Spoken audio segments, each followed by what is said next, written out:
నారా లోకేష్ గారికి ఒకటే చెప్తున్నా, జగన్మోహన్ రెడ్డి గారు ఎటు తిరగాలనుకుంటే తిరగనండి. ఆయన నాపి మీరే ఆయనకి హైప్ ఇస్తున్నారు. ఆయన అధికారంలో ఉన్నంత కాలం కూడా ప్రజలను కలవలేకపోయాడు. అందుకని చెప్పేసి ప్రజలు కూడా బాగా బాధతో ఉన్నారు. ఇప్పుడు ఆయన ఇప్పుడు ప్రజల్లోకి వస్తున్నాడు కాబట్టి అందరూ కూడా ఆయన చూడాలని చెప్పేసి కుతూహలం పెరిగిపోతుంది.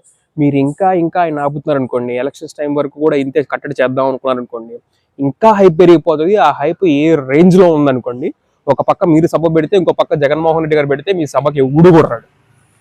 సో అది ఆలోచించుకొని ఆయన తిరగనివ్వండి. మీకులాగా ఆయన ఇప్పుడు ఏమి అధికార పక్షంలో లేడుగా, ప్రతిపక్షంలోనే కదా ఉంది. ప్రజా సమస్యల కోసం తిరుగుతున్నాడు.